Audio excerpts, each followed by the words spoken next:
ZEEsters! Welcome back to another video! Ay, teka. Pag-usapan natin yung ilaw ko dyan. Tingnan nyo. Hindi lang siya nakikita masyado dahil may ilaw din ako facing me right now. So, naglalaban sila ng ilaw ko and yung ilaw sa likod ko. That's actually from my husband. Binigyan niya ako ng regalo. Advanced birthday gift niya na yan sa akin. That's just Wonders. Teka, off natin. That's my logo. If you are not familiar ba my logo, ito yung nasa cover page ng YouTube ko. Yan yun. And sa mga posts ko, sometimes I include that. Hinang lang namin dyan sa taas. Ayan. Kasi nakatira lang kami sa apartment so we can't drill or anything. So kaya nakaganyan siya nakasabit. But this is probably the last time that I'll be shooting in this house because we are planning to move out. Kasi ang ingay ng neighbors namin sa taas. These are new tenants. Tapos, oh my God. They are awake like 3 in the morning. They will walk around. Tapos, ang ingay ng mga paa nila. And it's just annoying. Matagal na kami dito, guys. But then, ngayon lang kami nairita ng bongga dahil the previous tenant, he doesn't walk that much kasi na-aksidente siya. So, he can't really move around. Hindi namin na-notice yun before. But then, nung nag-move out siya recently, ito na nga yung nagpalit sa kanya. Dalawa sila and they always fight. They swore each other like multiple times. As minsan, nasa pintuan ako nakikinig. Bobby.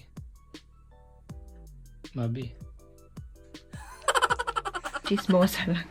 But anyhow, yeah, too much of that. So, I'll make kwento about the light sa next video ko. Iwanan natin yung ilaw, ganyan. Dami ko na namang daldal. For today, yung topic natin is all about trabaho sa Australia. So, kwentong sahod at ano ba yung mga common jobs. Okay? And yung tips ko, syempre, tips for me. Alright, so as always, we start with a disclaimer. Lahat ng sasabihin ko, guys, ay based sa experience ko, based sa mga na-research ko, and I'm in no position to speak on behalf of a recruitment agency or speak as a recruiter or whatnot. Okay? For those who are new here, welcome. My name is Z, and this is my channel where I post videos about my life here in Australia and adventures. So if you're someone who is interested in coming here, or if you're already here, wanna explore more places, or kahit naku-curious lang kayo, paano ba kami dito? Paano ba yung buhay abroad? Paano ba yung buhay Australia? Hit nyo na yung subscribe button because this channel is for you. And also, click the bell icon so every time I upload a new video, kayo ang unang mananotify. Alright, so let's proceed. Pag-uusapan natin first is the types of employment. Okay? Meron tayong full-time, meron tayong part-time, and meron tayong casual. So, full-time and part-time employments, you get to have leave entitlements. So, yun ay sick leave, annual leave, carer's leave, or whatnot. Okay? But, your sahod is mas mababa kaysa sa casual employee. Kasi, yung sahod mo, dahil may leave entitlements ka, naka-salary package ka. Okay? If you are casual naman, casual employee, you don't have any leave entitlements. So, wala kang sick leave, wala kang annual leave, wala kang carer's leave. Basically, no work, no pay. But, your sahod is 25% mas mataas kaysa sa full-time employee or part-time employee. Bakit? Because meron kang 25% on top na casual loading. So, yun ang differences nila. So, kung gusto mo ng leaves, kung, pala travel ka, gusto mo bayad ka, pag naka-holiday ka, then, opt for a part-time or a full-time employment. But if you don't care about those leaves and you just want higher pay, then you apply for a casual position. However, most of the students here in Australia, like me, nung pumunta ako dito, I was on a student visa. Therefore, I was only offered a casual employment. Bakit? Yun kasi ang mas common dito, guys. If you are on a student visa, most of the employers will only offer you casual employments. Why? If you're on a student visa, guys, you are only allowed to work 20 hours per week. And kahit yung reason lang na yun, it hinders employers na to offer you a full-time or a part-time position. Bakit ulit? Kasi if you look at the definitions of fair work, full-time employee, you need to work 38 hours per week. Okay? And then sa part-time employee naman, you have to work less than 38 hours, but it has to be on a regular basis. Now, bakit hindi applicable yun sa students? Because kapag naka-student visa ka and kapag nag-aaral ka, your classes changes every semester. May Tuesday, pasok ka, and then you're always available Wednesday to Saturday. It doesn't necessarily mean by next sem, ganun pa din yung schedule mo. Kaya, mas madali kay employer na bigyan ka na lang ng casual cause your hours are irregular. So, yung next naman na sasabihin ko sa inyo ay yung minimum wage ng Australia. As of 1st of July 2020, yung national minimum wage per hour ay $19.84.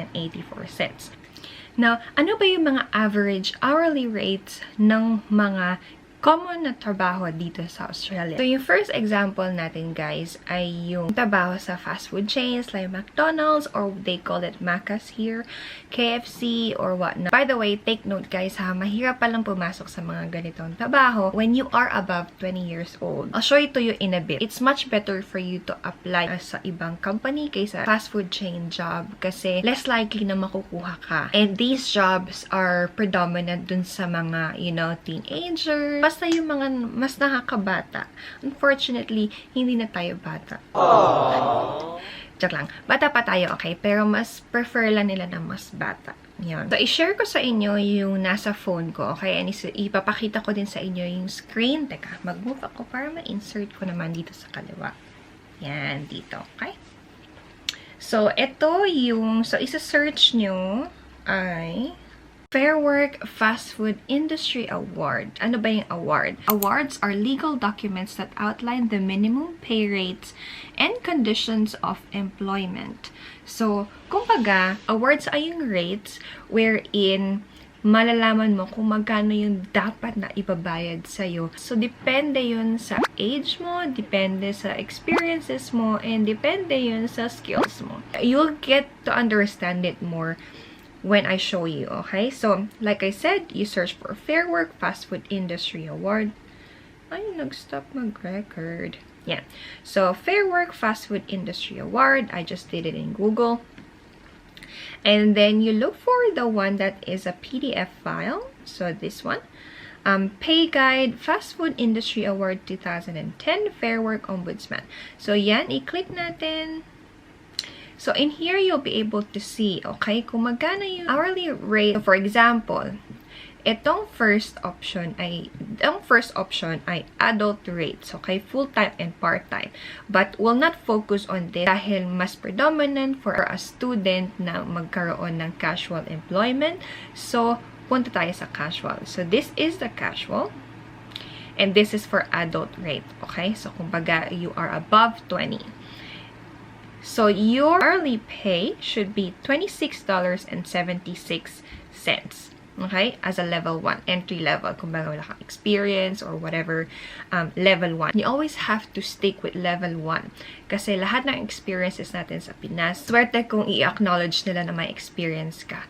Mostly, dahil hindi nga siya Australian work experience, you are therefore classified as just level 1. Now, that's the reason why hindi sila mostly nag-hire ng above 20 kasi ang taas niya, guys. Tignan nyo yung 16 years kayo, $13 per 39.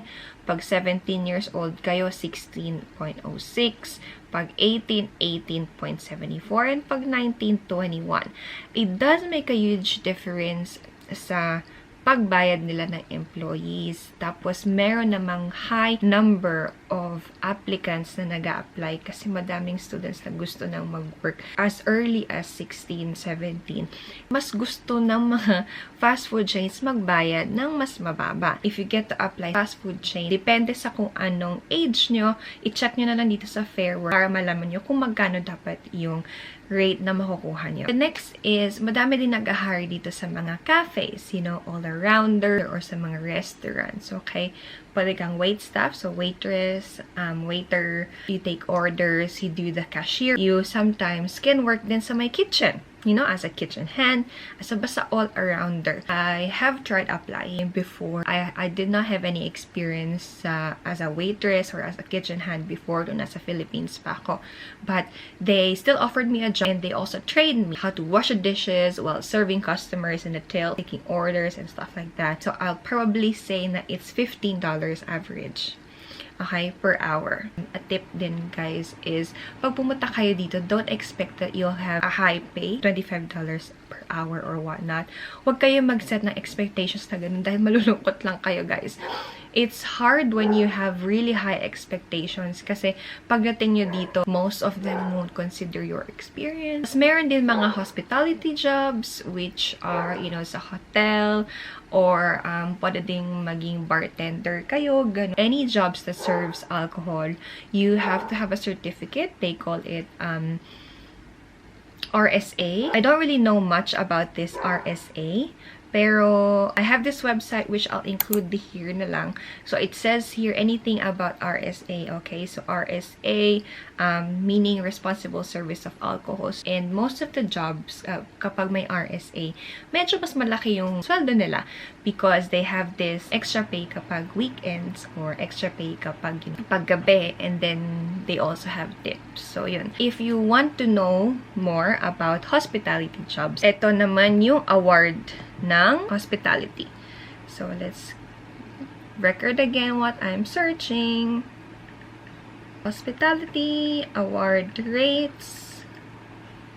You know, guys, lahat nasa internet. Kaya, kahit nasa Pinas kayo, you can already have an idea. So, ito yun, okay? Hospitality Industry General Award. Oh, and by the way, guys, the award rates changes every year. Okay? And by what do I mean changes? It increases every year. Take note. And usually, they update it about June to July. So, kung pupunta kayo dito na around May, if okay naman na hindi mo na kayo mag-work until like June, huwag mo na kayo maghanap ng work. Antayin nyo mag-update yung award. Tapos, tsaka kayo mag-apply. Then, ma-apply sa inyo yung bagong rate. Nangyari kasi sa akin yun. I was looking for a job. And then, I got hired ng May. Tapos nalungkot ako, guys, kasi by June, nag-update yung award, and then mas lumaki siya. But then, I only got the award rate nung the one before. Kasi nga, nung pumasok ako, wala pang bagong award rates. And then, pumirma na ako ng contract. Yun, you can do that. Kung pwede naman, kung may magpapakain sa'yo ng 3 times a day, bago mag-change yung award rate. Anyway, so, balik tayo sa hospitality, okay? So, let us not dwell on the full-time and part-time. Let's go to casual. Kung ano-ano, diba? Food and beverage attendant, $25. Guest service grade, $125. Kitchen attendant, $25. Yan.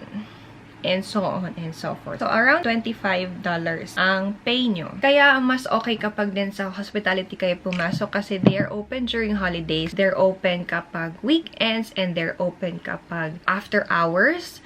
Kaya, mas lumalaki yung pay nyo kaysa kapag mag-apply kayo like office job wherein it's just 9 to 5. So, next naman, most common job dito ay cleaners. If you have been watching videos about jobs sa Australia, yes po, very common ang cleaners jobs abroad. Okay? One thing you have to stick it into your mind, okay? Lagay nyo sa kokote nyo na bawal ang picky, bawal ang choosy sa trabaho pag nasa abroad. Lahat kailangan subukan. Okay? You will not always land sa job na gusto nyo talaga as soon as pagdating nyo dito. When you come here, tas yung mindset nyo, ay, gusto ko yung office job o na manager. Guys, kayo lang din ang madidismaya. And then, since hindi nyo nakuha yung job na yon, kayo lang madidepress, kayo lang malulungkot. And then, what you'll do is you'll just go back. This is the reality. I had this mindset nung bago pala ako pumunta dito na I'll have to try everything. Well, for me naman, I had this ambition of becoming a cashier since bata pa lang ako. I've always been fond of being a kahera. So, doesn't really matter sa akin. Like, I'm okay with that. Kaya nung unang pag-apply ko, that's the first job that I had. I worked sa cashier. But then, the thing is, gusto ko yung kapag ina-enter mo, lumalabas yung drawer. So, ba, yung chang! Ganun siya. Kaso dito, guys, dahil hindi nga uso yung cash, mostly FPOS. So, you pay by your, Apple Pay, you pay with your phone, you pay with your card and just tap. So, anyway, it's just a funny story for me. It's just, sabi ko na bayad. But then, anyway, kaya it didn't really bothered me nung ganun yung una kong trabaho. Tapos I had to wash the dishes. Tapos, dapat pala mainit yung water na kapag naguhugas kasi puro oil eh. I also did some cleaning jobs before. The reason why I'm telling you guys this is hindi nyo maiiwasan na kapag kunwari nangyayari yun. Tapos, iisipin nyo, nakapagtapos naman ako sa Pilipinas ng ganito. I have a degree. It's okay. Okay? I'm not telling na that's bad for you to feel that way, okay? For me is, punta nyo dito, nag-cleaner kayo. Hindi ibig sabihin nun forever na kayong cleaner, okay? You just have to try all these jobs hanggat makahanap kayo nyo na actual job, na yung gusto nyo talaga. Hindi always na ganun na malungkot, okay? So, una lang yan. Anyhow, yung hourly rate ng cleaners dito sa Australia, this is the one from Indeed.com. You can find the average pay through Indeed.com din. So, average hourly pay ng cleaners ay $27.54. So, mas mataas yung sahod pala guys ng cleaners. But then this, hindi siya regular. Sometimes there's about $40 per hour or sometimes nakapackage siya kapag i-hire ka nila na for 3 hours or 4 hours and you do everything. You do plancha, you do cleaning of their toilets and stuff. Sometimes nakapackage yun. 20, 130, ganon for the whole 4 hours as long as you get to do everything. When I was working as a receptionist, meron times na walang cleaner na pumupunta dun sa medical center kung saan ako nag-work before. And then, kung hindi sila nakakapunta, sometimes I offer, you know, I can do it. Sinasama na lang nila yun sa aking payslip. And then the next job that I'll be talking about is a factory work job. I have friends na nagtrabaho sa factory. The average pay ng factory worker is about $25 per hour. Okay, factory work, it can be, you know, tagabuhat, it can be packing, it can be all sorts of stuff about factory. Another common job, guys, is a babysitter. Okay, sa atin kasi, sa Pinas, you know, help is always available when it comes to kids. Kasi ang daming relatives sa Pinas na are always available. If you have read my Candy Magazine feature, na-feature ako pala sa magazine, sa Candy Magazine. And ilalagay ko yung link sa description box and this is their post. So, kwento ko dun guys na hindi mo mag-hire ng helper dito. Okay?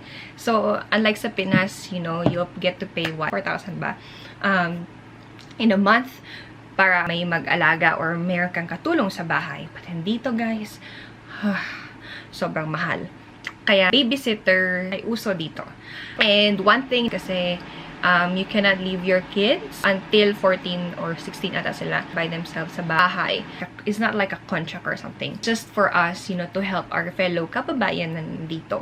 But then, since you're helping them, they're also helping you. So, just to give you an idea, kapag nandito kayo and i-offer nyo din yung sarili nyo sa mga, you know, fellow kababayan natin, and may kakilala kayo na both husband and wife ay nag-work, tas may anak sila.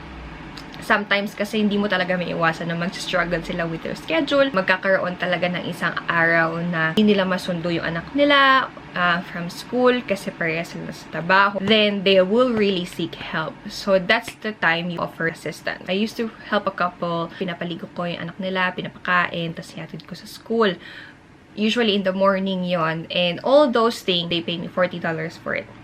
So, gigising ako na maaga. Punta ako sa kanila na around 5 a.m.